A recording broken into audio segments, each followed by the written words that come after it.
You're listening to the 40 Thrive Podcast, the show created for women 40 and beyond, ready to shake things up. And now, your host, Jackie McDougall. Welcome back to another episode of the 40 Thrive Podcast. So let me ask you a question. What happens when you take a young girl, the daughter of hippie parents growing up in California wine country, a girl who has dreams of driving an 18-wheeler, and you give her an education, experience, and mentorship? What does she become? Well, I'm here to tell you, she becomes a direct, magnetic, fierce, and insatiably curious 40-plus broad, passionate about helping women succeed. That's who my guest is today. Dia Bondi is about to share with us how to ask for what we really want, but more importantly, how to get it. She's a communications coach, adrenaline junkie, and founder of Ask Like an Auctioneer, a program that uses a new model to help women make that bold and courageous ask for more. Dia's dropping some serious value in this episode, so I want to get right into it. But one thing I did learn from Dia is to ask for what you really want. And you know what? I want to know how I can best serve you through this podcast. That's right, I'm looking for feedback. Whether it's through our private 40 Thrive Facebook community, a review on Apple Podcasts, or you just want to email me at hello@40thrive.com. Let me know what's working for you, what you'd like more of. Heck, you can even share what you'd like less of. This podcast is not about me. It was created to help you kick things up a notch, whether it's in your career, finances, or overall wellness. I can only give you what you need if you share your feedback with me. All right, are you ready to get what you really want? Check out this convo with the powerful Dia Bondi. Dia, welcome to the 40 Thrive Podcast. I'm so happy to be here with you and your audience. Not only are you going to basically teach us to get whatever the hell we want in our lives using your foolproof method, take us back to little Dia. Were you always this badass CEO? I grew up in the Northern California wine country. My parents were sort of earthy, hippie, surfer types. When I was a kid, I always wanted to be a truck driver.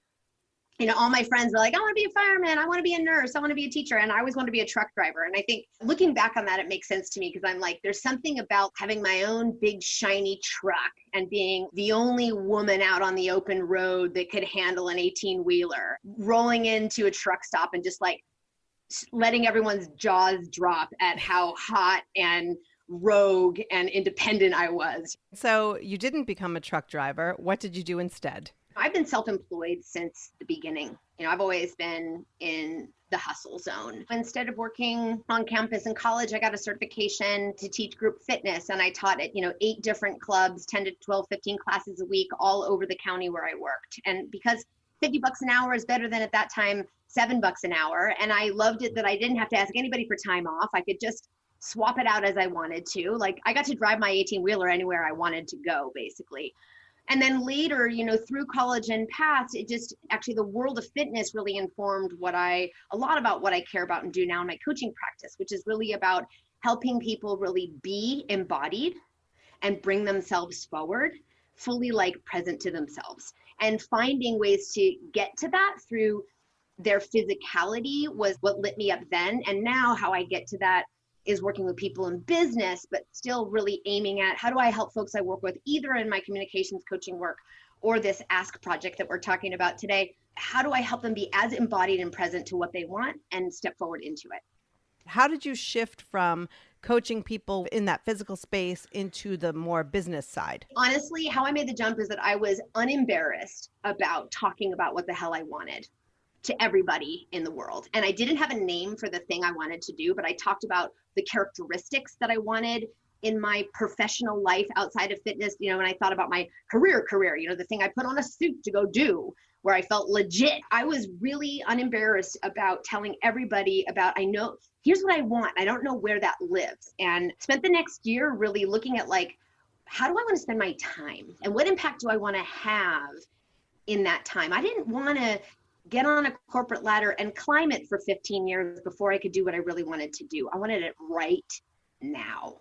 So I spent the next year doing a lot of informational interviewing, and I learned about this thing that was called industrial psychology. And now what we think of as like learning and development or organizational development, where you're thinking about how human potential and the authentic self and professional development meets organizational goals, right? And I was like, this is amazing. This is like a fitness studio, but in business. It's a fitness studio because you're going to get to look at who you are and how you're showing up and how to be present to yourself and working in a way that's aligned to who you are. That's what I imagined it was going to be, but I had no idea that there was a job out there for me. And I talked about it in all my classes, because the beauty of being a fitness instructor is you get to wear a mic for an hour every day. And I had people in my room that were 12 people in a class, 50 people in a class. And I'm sort of a closet, stand-up comedian. So I used that microphone to tell everyone in my class, like, I was helping them with their lives and bodies and trying to enjoy movement and all that stuff. And I was like, here's what I'm after. So one day I was teaching spinning back when spinning was brand new. And a woman got off her bike and she came up to me and she said, "Hey, I'm an executive coach." And I went, "What?" She goes, "Yeah, I'm an executive coach." I went, "Okay, put a pin in that. That's a thing." She goes, "Yeah, I'm an executive coach for a guy who has a training organization who does sort of public speaking work. And he hasn't hired anybody for a really long time. And he's looking for somebody. I think you guys would be a great match." And so we sat down, had a conversation. He was so compelling to me. And I went to watch him teach a 3-day class. And at the end of those 3 days, I knew so deeply that I had to do this work. And the work was literally public speaking training, which seems so baseline for us now. But during that time, it was sort of a big deal to think about storytelling in a corporate context. It took me months to actually nail down a conversation with him to say, like, hey, I have never wanted something so deeply ever. Wow. Plus he worked all over the world. And I knew one of the things I wanted was that open road adventure. My 18-wheeler became 747 actually. And he worked all over the world. Boy, I was really out of my league, but I felt so clear that A, I could figure out how to be good at this. And B, that it was so aligned to who I was that I wasn't going to not do it. I said, look, I want to do this, and I need my big break, and either it's going to be you or it's going to be somebody else. So I like, will you teach me? Wow. And he said, yes. And it broke open a whole new world for me. There are many of us who want to get into coaching. We want to make an impact in some way, and we try to figure out what that best way is. And then we feel like we have to do it on our own all the time. And so there are people out there who are further in the game than you are to learn from. 100%. And I think sometimes we forget that. 100%. What would have happened if you just tried, oh, that's really compelling to me, I'm going to become that, and you never asked that guy for help? I don't doubt you would have gotten there. I just not the same way. And not the same way. And it was an accelerator, to recognize that he had the thing that I wanted. I want to have the kind of impact you and the other folks in your organization are having. I want to help you realize your vision and be able to act on my values at the same time. I was at this place where I was so naive and ambitious at the same time that it was easier then, I think, for me to see who I could attach and how I could attach my wagon to somebody who's further down the road than I think it is for me to see now. Sometimes I forget, I have so much more to learn, obviously, but it's easy for us to get caught in like, I should be able to just do that on my own. Well, that's exactly right. Because 20 years ago, it's easy to say, I don't know all the things. I'm going to learn. I'm going to go find some people and learn some things. And now I don't know what it is. I don't know if it's ego. I don't know if it's fear. I don't know what the reason is, but I find over and over and over again, women over 40 who no longer ask. They no longer reach out and say, will you teach me? Will you help me? They just think, and I'm obviously generalizing, but I speak to a lot of women over 40 every single day. And I see a lot of like, I should be able to do this on my own. Right. Let me figure it out when nobody's looking. And then ta-da to the world. Right. But it doesn't work that way many, many times. Sometimes it does. And sometimes ta-da. It's great. It's a combination, right? We have to do the work of like figuring out what it is that we need. and then look outward to say, who has that thing? Who has that understanding, that capability, that competency, that inspiration, that the thing I'm working on? You match up the ask that you need with the work that you've done yourself, right? Right. That's the dance. Like, where am I now? What does this thing I'm trying to make happen in the world need?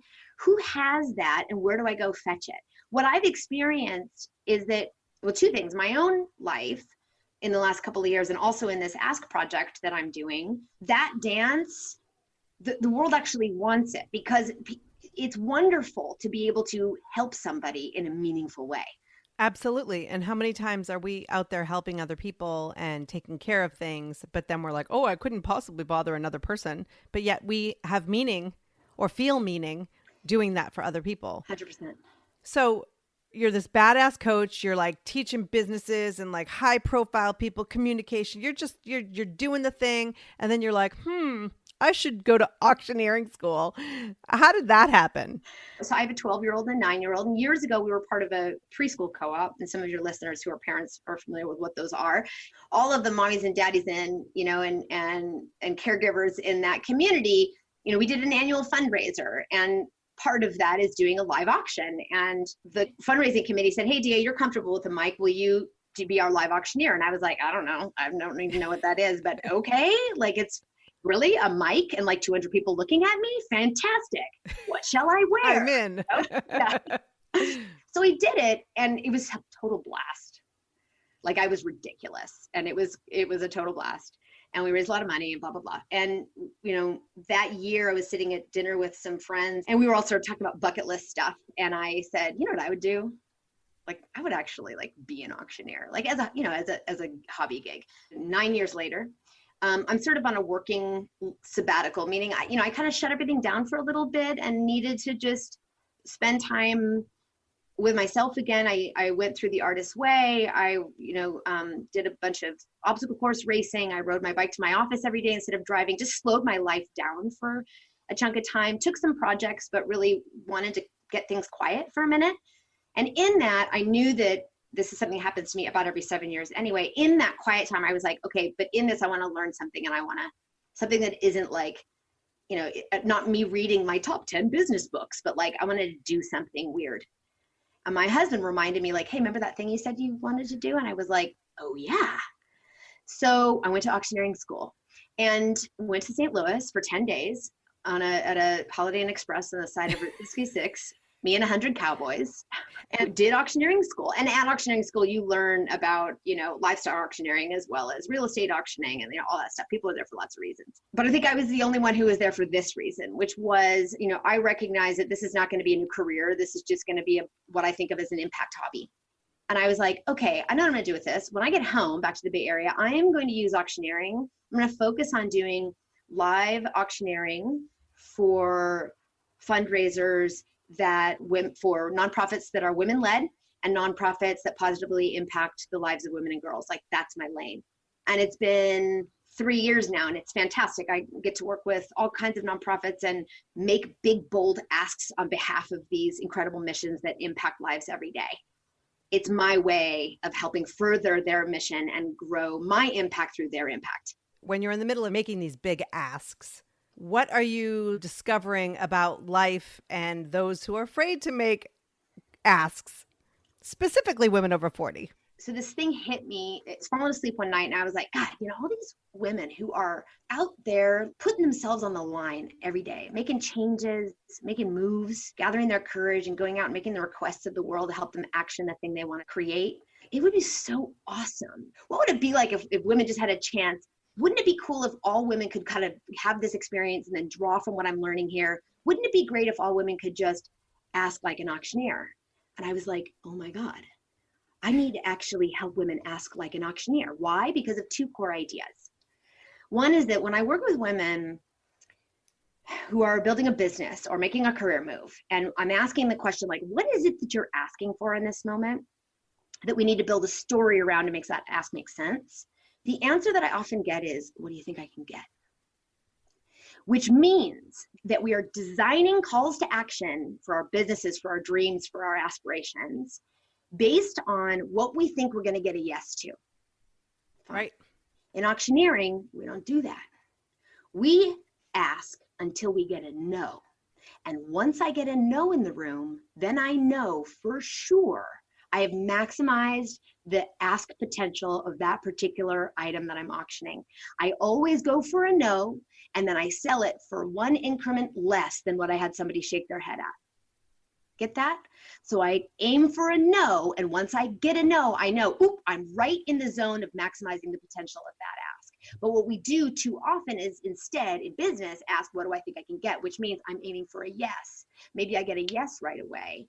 But the problem is if we get an immediate yes to what we're asking for, that tells me that I didn't actually maximize the potential of that ask. I left something on the table. And that something could be money. It could also be opportunity, connection, lots of things. And we don't know how much that we've left on the table, whether it was one increment or 100 increments. Yeah. And let me tell you, often it's more than one increment. Like since I've been doing this work, women are freaking themselves out at what they're getting. So we aim to get a yes when auctioneers aim to get a no. So what if we aim to get a no? Why don't we do that? We don't do that because of something I call the zone of freaking out. We design an ask that feels courageous, but we pretty much know we're going to get a yes to. Somehow that feels like a stretch, but we're like, great, I can do it. When I start challenging women's ideas about what they might ask for and start getting closer to what they think they're going to get a no to, they talk about embodied. They get super embodied and super present to how freaky that is. And that tells me they're in their zone of freaking out. And that zone of freaking out sends you the message of like, no, don't go there. You're going to be rejected. No, that's too crazy. No, how dare you? No, who do you think you are? No, pick a phrase. We all have our own, right? So there's two ideas of like, I want women to aim for a no and then negotiate down to a mutually agreeable yes. And so they know for sure they've maximized the potential of that ask in collaboration with their askee, extracted the maximum value for that ask. And I want women to not expect themselves to be comfortable with it, to read that freak out feeling you get with like, how dare I ask for that? Maybe you have coaches in your listening community who are like, I've been coaching for $60 an hour for years and I got to make a change. It's unsustainable for me. And they want to go up into the, 150, 250 an hour range. And boy, but all those numbers up there that they really want are actually in their zone of freaking out. So when they go to make that ask, they're going to get that feeling in their body that tells them I'm doing something wrong. They'll never go for it. All right, I'm going to fess up right here, Dia. Like, how many women are negotiating with themselves? I recently started working with a client and let her know how much it was. And then I immediately gave her a discount. And I was like, oh my gosh, I would actually slap around one of my clients who did that. Like, why would I have done that? It's so funny you say that because in auctioneering, that can happen. So in auction, and everything that I'm teaching in this new project, I just, when I get a question from a woman, I'm like, what do I do in auctioneering? That is like a framework that we can leverage that helps make sense and creates an action around this stuck point. So there's a thing that often happens in auctioneering that, I have a joke for, which is, somebody will raise their paddle to buy something and then they have somebody else raise the paddle to compete with that price.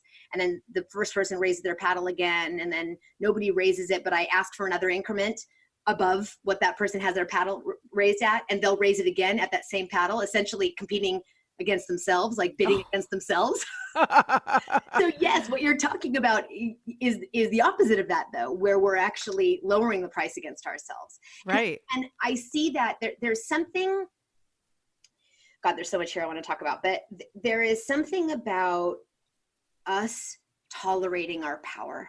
Tell me more about that. When I work with women to design the asks that are going to make big differences in their career, because usually women who come either to my workshop or book coaching sessions with me are women who are like on the brink of having to use asking as a success strategy, or they have a big negotiation moment coming up for them or an ask they want to make, that like just to say what they really want out loud and then shut up and then feel how powerful that is and tolerate that power is like a thing.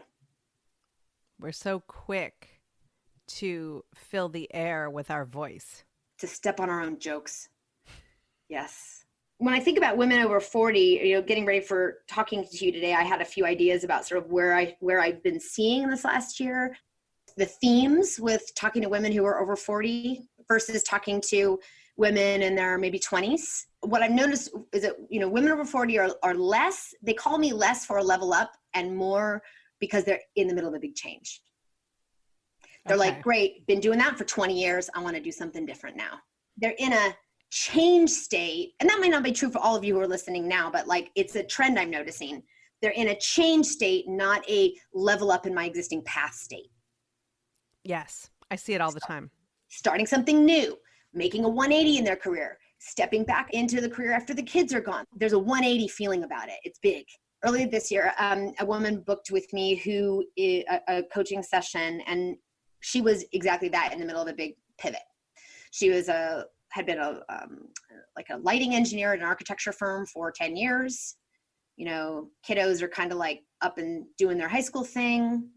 And she had a vision for herself to step out of that world and to build a career in real estate in her community. Totally different deal. She's going from like, you know, engineering to like something highly relationship focused.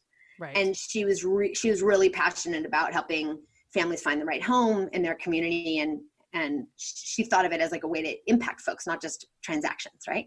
And you know what? Even if it's a way to make the kinds of transactions that bring you the money that you envision for yourself, I'm like, go girl. Not everything, you know, there's this assumption already that like always that women doing work are always like taking care of the planet, or, you know, taking care of the world. It's all charity work. And no, it is not. Like, I'm so happy to help women pursue the thing that they want to pursue, whether it's, you know, in the space of impact or not. Well, exactly that. And I just want to stop for a half a second, because for some reason, there's this belief that if you're making an impact, you have to be broke and living paycheck to paycheck. It's okay to work and to make an impact and to really love what you do and make boatloads of money. 100%. But yet we convince ourselves that it's one or the other. Well, there is, you know, women, we fulfill the sort of caretaking of the universe role, right? So there's also an assumption often that women who are out and working with women is also a nonprofit venture. I interviewed a bunch of coaches last year for myself, actually, and one of them was a gentleman who was lovely. And I asked him at the end of our discovery call, so is this kind of work that I'm working on, you know, interesting to you? Do you want to help me, you know, fulfill this vision? And he said, oh yeah, I really love working with, you know, nonprofits and such. And I was like, oh no, honey, there ain't nothing nonprofit about what I'm trying to do. Like, I was like, just because I'm working with women in a positive impact way does not mean that it's like, excuse me. You know, it's very interesting how it gets bucketed that way easily. Yeah. And men see it that way. Like, oh, if you're doing that, you must be making no money because you're just sweet. Exactly. Yeah. So interesting. So this woman called me. She said, I'm in the middle of this change. And her ask was, I want to renegotiate my status, my employment status with my employer in this architecture firm. She's like, I want to go to halftime, but I want to basically double my rate. I want to, because I want to start building my real estate thing, but I can't go cold turkey because I need the money, you know? Right. It's like, I'm going to buy my own health insurance. Fine. I can do it if these other things are, you know, in place. Right. She was just shaking in her boots. I mean, shaking in her boots. And the conversation that we had started with, okay, what is it that you want? I want to go, you know, for halftime. Great. I said, how much money? She said, you know, X $100 an hour. Fine. That's what you want. Fantastic. And then I was like, for how long? She was like, I don't know. I was like, but for how long? 3 months, 6 months, 9 months, a year? She said 6 months. I said, great. So what would have them say yes to this? And we ended up unpacking like how much inside of her ask that she thought they would never go for, she had to offer. What she was bringing to the table was an opportunity. Like if they want to keep her on, I mean, we play with a million scenarios. She, you know, she's gonna go 50% time for 6 months, and then she's gonna go 20% time for another 2 months while she takes responsibility for onboarding her replacement and training her replacement, so they don't have to worry about doing that cold turkey for themselves. Like, you know, that she would be on demand for 3 months after that for, you know, 5 hours a week to troubleshoot with a new hire that would replace her. Like there was a million things that she had to offer them that would make them say yes to $500 an hour, 20 hours a week, an easier yes. And right. This is the stuff that I mean that like inside we make an ask, but inside of that ask is the thing that the person that you're asking gets. That is the offer half of our ask. Right. And we often underestimate the power of that. We forget we even have it. And when we start taking inventory of it, all of a sudden it helps embolden our asks in a way that makes them easier to make. I know that you work with women in business, and so there's usually, you know, a financial aspect to each of these asks. But do you find yourself giving advice to women specifically over 40, maybe, and it has nothing to do with financial ask? Like, I'm trying to think of a couple things I want to ask my husband and how you can help me. Well, here's an example. So I'm a professional development partner with Latinas in Tech here in the Bay Area. I did a workshop recently, and I have a 2-hour workshop called Your Most Powerful Ask Live. And a component of that is live coaching. So we go through the core concepts and ask like an auctioneer, and then bring people up front and we do some coaching. And one woman, maybe this is resonant for women, in your community, in your listening community right now that are on the verge of starting something new. This woman was on staff somewhere, but also an entrepreneur. She was just going to go start asking for money. Mm-hmm. And the ask that was most relevant to her business right now didn't actually have to do with money. It had to do with mentorship and advice. So in our conversation, we recognize that the thing that she needs to ask for before she can go ask for money is who are my 5, put together basically my advisory panel, and ask people, don't ask the people that are the easy asks. Step into your zone of freaking out and ask the people that have a really high potential to say, no, not you, I ain't got no time. But also the people that if they said yes, would have an enormous impact on the success of your entrepreneurial journey, because they're highly networked. You're, with the right circles. They are, you have relationships with the right investment capital groups that are aligned to the projects that you're doing. Like those high stakes people, those people that feel high stakes for what you're trying to work on. So, and it felt like a Zofo ask for her to go, oh my God, I could never ask that person to do X, Y, and Z. So we had to get really clear of not just who's the ask, but what is the ask? What are you asking of them? Advice? Well, how much advice? How often? What's the commitment? And then what are the increments inside of that? Maybe you want to meet with them. You want to have an hour Zoom call every month for the next 3 months to do X, Y, and Z. Plus you want to be invited into these other small circles that you don't have another access point into them. Plus you want to blah, blah, blah. But all of those are components that you can add more of or let go of in the ask to get to the right yes that maximizes the potential of that ask and still works with the person that you're asking. I think we are all asking for things in our lives every day, maybe not even aware of it. And we're not being direct. We're not being specific in our ask. And that even I love clear communication. I think that's why the first time I jumped on a call with you, I was like, oh, I love talking to this woman. She just tells it like she sees it, and just, I know exactly what I'm getting from my conversation with you because you don't pull any punches. I love it. But for example, one of my kids walked over. This happened just last night. I baked cookies, which don't kid yourselves. That does not happen often, but I baked cookies.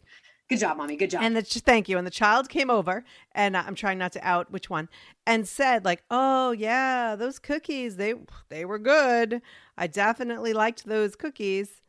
And I'm like, great. I'm glad. I'm so glad. And I totally knew where we were going, but I just ignore it. And then finally, Mom, can I have another cookie? Sure. Yes. Go ahead and take it. Because I am so passive behavior. I don't know what it is. It's to me, I love direct communication. And so when I get direct communication from the kids or maybe somebody else in my life, I definitely like to say, thank you for just asking me directly so I know what it is that you want. Yes. So this was the second point that I was thinking about this morning, is that one thing that I often see women suffer with, it would really give us a boost, is to be as specific as possible. We're often not specific enough.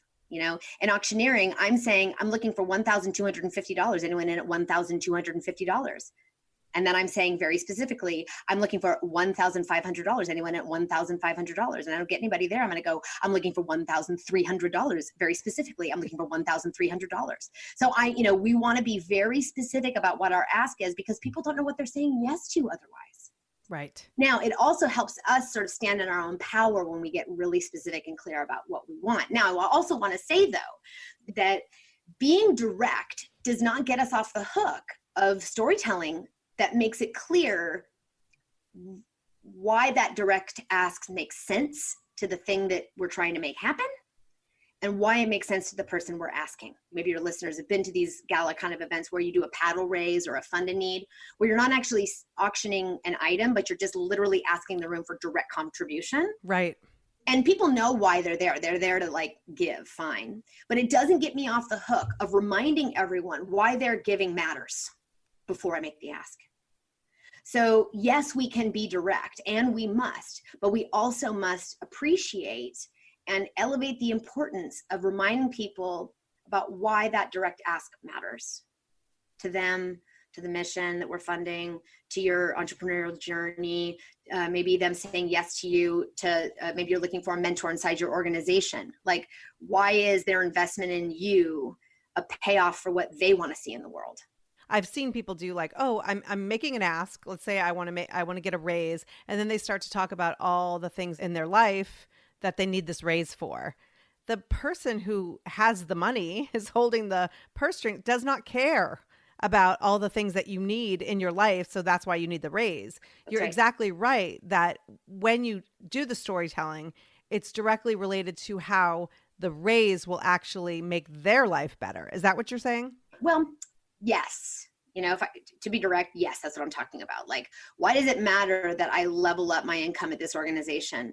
Because I'm at a time in my life where I have particular financial goals and I want to stay here. I don't want to compromise my goals or have to leave in order to reach them. I've done X, Y, and Z here. This place is important to me. I know I can continue to grow my impact. And I have my own goals, and staying here helps you. Staying here and helping me reach my financial goals, I mean, I'm not going to say it this way exactly, also helps the organization continue to reach its goals because I'm on board. I'm here. I want to stay. Right. Well, and when that value is aligned, what they're paying you versus what you think you are worth, you are more likely to stay. You are more likely to show up and give everything. I mean, how many times have you worked, maybe not you specifically, but I've worked a job, and I'm sure my listeners have worked a job where you feel like you're being underpaid and you don't show up in that way where you're like, I'm ready to do this. I'm all in. You're just kind of like one foot out the door a little bit because you don't feel that the exchange of value is equal. That's right. That's right. So I love what you're pointing to, which is a sort of a phrase that I'm wrestling with right now, a phrase that I frankly don't like, which is this whole idea of like, paid what you're worth, paid what you're worth. And I just want to say, like, we're all worthy. Like the word worth is so loaded up for people. I experience women saying, I want to get paid what I'm worth. But when it comes to asking for what they want, the idea that whatever I get a yes to defines what I'm worth actually is damaging to their courage to go out and make an ask, because what the answer that I get to that ask defines my worth. Interesting. And so that's freaky. Yeah. So instead of thinking about what you're getting is what you're worth, it's really about focusing on that exchange of value, what the job is versus what you're receiving. Exactly. I have auctioneering clients who say, for this piece of art, we want to get X dollars. And I say, well, I'm going to sell it to whatever somebody in the room values it at. I'm going to sell it for whoever in the room thinks it's worth the most for themselves. So I say, it's not get paid what you're worth. It's like recognizing more that price is a measure of value, not necessarily a measure of your worth. I've been an independent professional for years, and I send quotes out to clients all the time. They say, no, thank you. And I'll find out it's because of price. I'm not going to lower my price unless I want to, but because that, to me, that is often a signal that what they value and what I value are not aligned. And so it is a danger zone. At the same time, you don't know what people value until you ask. There has to be a willingness to experiment and see where the ceilings are, because we could be making decisions about what other people will or won't pay for that isn't based at all on what they will or won't pay for. It's based on your own assumptions about what something is valued at in the market, particularly when you're not dealing with something like a salary band inside of an organization, but you're dealing with something out in the open public market, like, creative services. So there can be a little bit of a willingness to go like, okay, great. So you've been getting yeses to your quotes as a writer for $125 an hour for the last 18 months. What happens if you boost it to $175? Well, this is where we can really pinpoint the fear in women. We are all afraid if I go higher, the answer will be no entirely. That it won't be, no, I won't give you $175, I'll give you $150, but it'll be, you know what, I'll go somewhere else. And I think we live in such a state of fear that somebody's just going to take that business or take that, whatever that opportunity is, and go elsewhere if we don't lower it and make them comfortable. Yes. So how do we fight that, Dia? So this is kind of cray cray in that, like, I'm actually going to tell you, you got to be willing to walk away. Number one, that's one big deal, and have the answer to the question. If they say no, what are you going to do? People ask me all the time, if they say no, what do I do? And I'm like, I don't know. What do you want to do? Chase them down? Sure. You can go back and say, hey, I'd like to renegotiate. I really want to do this work. Or if it's about price, I don't even do that at first. If I get a no, I ask, can you help me understand where that's coming from? Sometimes it's about budget. Sometimes it's not at all about budget. It's about cultural alignment. Sometimes it's about, like, I'm just way too much for them or not enough for them or what. And I don't mean in terms of price. I mean in terms of self. Yes. Right. Yes. Being extra. Yeah, exactly. Like, I just got a no for a big proposal I wrote. And I'm like, I had almost a sense of relief because I was like, oh, guys, good for you, because you're not ready for this. Good for you. I dodged You're not a bullet ready on for that me. one. I have no idea how I'm going to backfill that potential income, but I'm sure it'll work out. So the question is, like, how do you deal with that? So one of the concepts that I've drawn into my Ask Like an Auctioneer conversation is this notion that your market, ladies, is bigger than the room. Your market is bigger than that no you got. There is a yes around the corner. You just can't see it yet. From somebody else, from somebody different, somebody who gets it. The question is, are you willing to say, I'm still going to try 175 to a different audience and see what happens? You know? Right. Like, your audience is bigger than the room. So in my context in auctioneering, that's not true. I got 300 people in the room. That's my market. Boom. Okay. Fine. But if I don't meet my reserve meaning I'm going to sell this piece of art to this audience, and if we can't get a price for $3,000 or more, then we pull it off the floor and we don't sell it. So for you, in some cases, if you quote $175 for my writing and they say, give you a cold no and go dark on you, the question is your reserve really 125? So you want to go back to them and go, hey, I'm really interested in this project. I'm willing to negotiate if price is a blocker for you. But you know that 125 is your baseline, is your reserve. Okay. So in my case, we might pull it off the floor because we can't get to the 3,000. But guess what? We're going to save that piece of art, and guess what we're going to do? We're going to sell it online. We're going to put it back in the mix next year when we have a different profile, 300 people in the room, because that market is different now. Your market is bigger than that room, is bigger than that conversation, it's bigger than that one pitch. That requires an abundance mindset, which is scary and very important, because if you hold on to that, you won't say yes when you mean no. You won't say yes if you mean no. Right. How many times have we said yes to a client because of the money or because we feel like something else is not going to show up if we don't say yes? Now, I know the abundance mindset. I'll be honest with you, I work on it regularly because me too. We slip. But I would love to hear in your words how you see the abundance mindset and how you actually work on it personally yourself. Well, I have this weird fortune of having been self-employed since I was like 12. So I recognize that for women who are stepping out on their own after being in-house for a full career, this can feel like a real black box. And, because I've been self-employed since the very beginning, whether it was stealing rocks from my neighbor's front driveway and then selling it to them for a nickel a piece, all the way up to doing what I'm doing now, writing proposals for, workshops and putting products out in the world and doing my hobby gig, blah, blah, blah.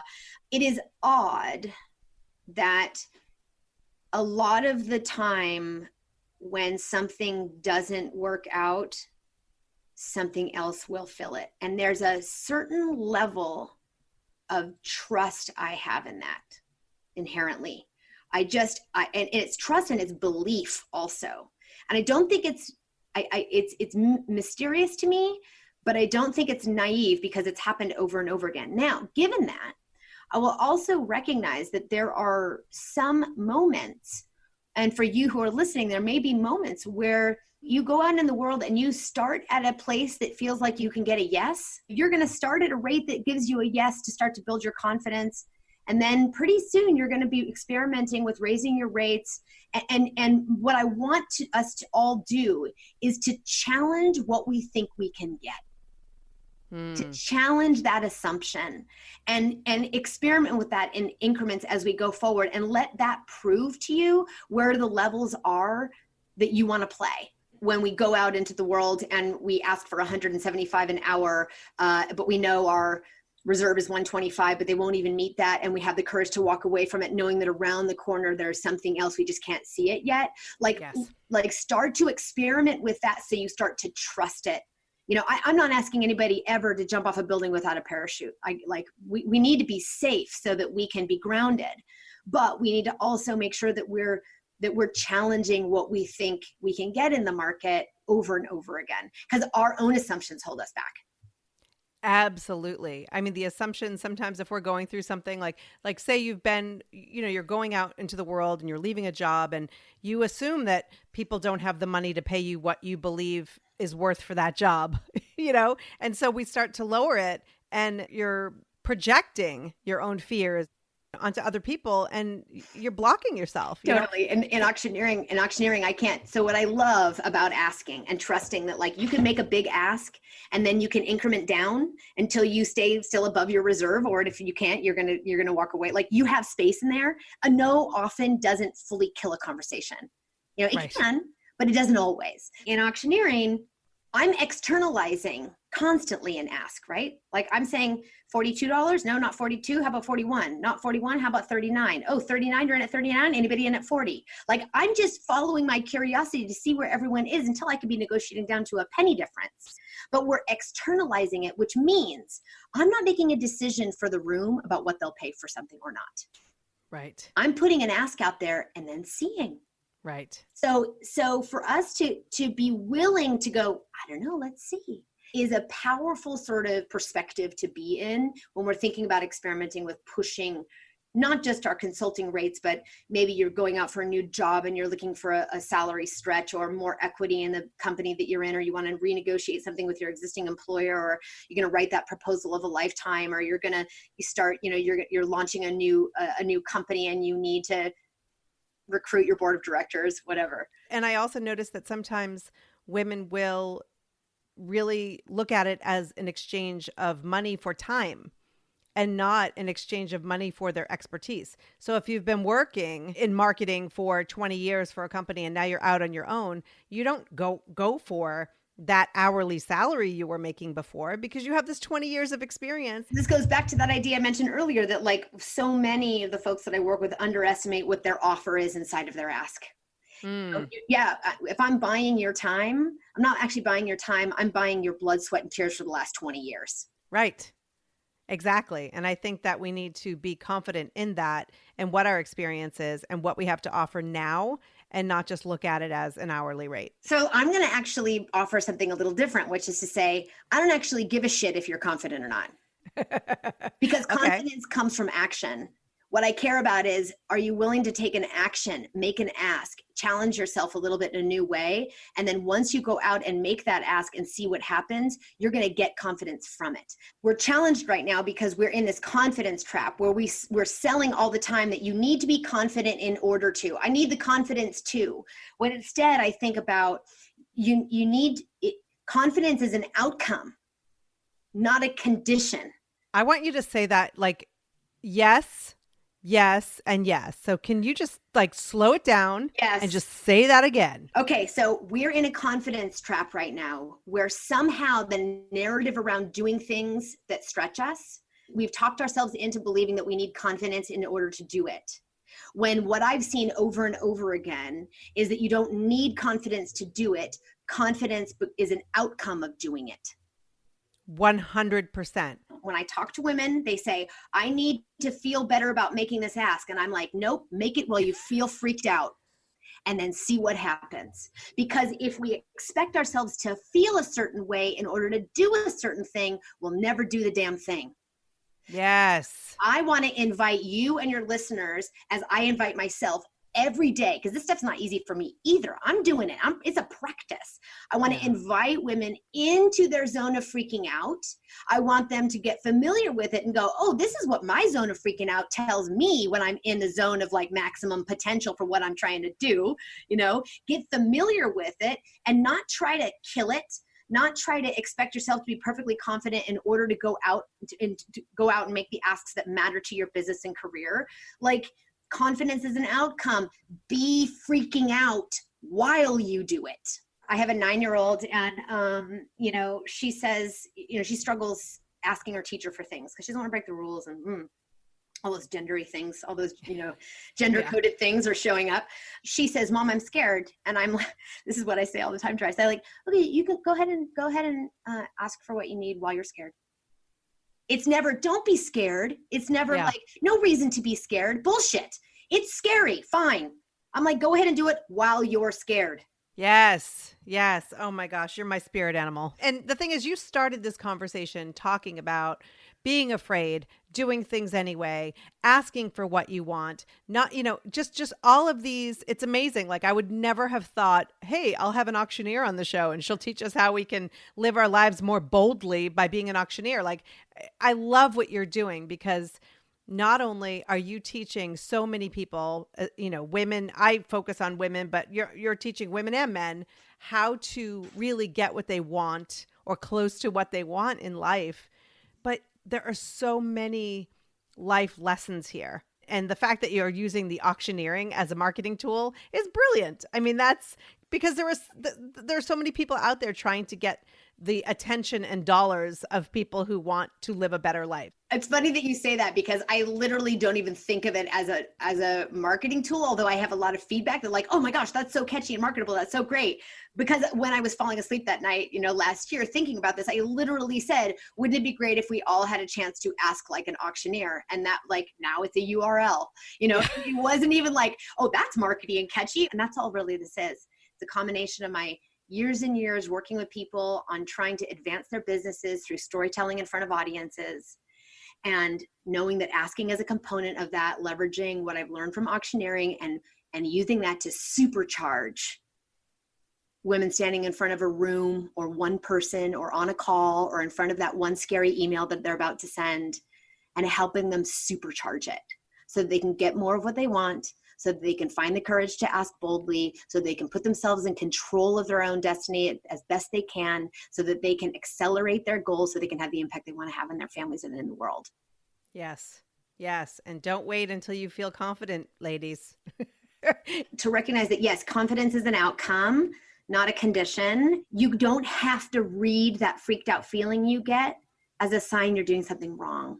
You can read it as a sign you're onto something. That's perfect. Thank you so much. You got me all fired up. I'm ready to go ask a lot of shit now. I'm having so much fun doing this work. I just launched this project this year. My goal is to reach 1 million women. If we get a million women getting more of what they want, I want that to be my legacy, that more women got what they needed to build the life and careers that they want, to have the impact they have in the world that they want. That's amazing. So before we go, though, real quick, I ask all of my guests, what does it mean to you to 40 Thrive? It means to be unapologetic about how I want to live my life. Only saying yes to the things I really mean yes to.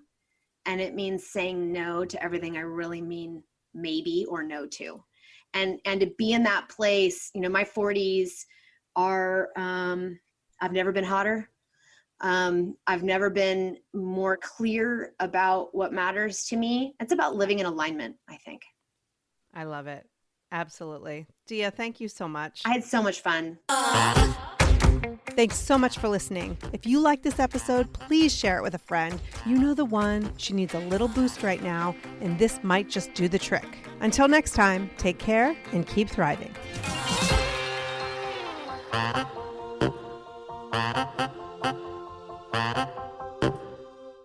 Spring has sprung, and with the change of seasons, sometimes comes an increase in vitality. If you're feeling in the mood for a little more personal time, may I suggest Coconut.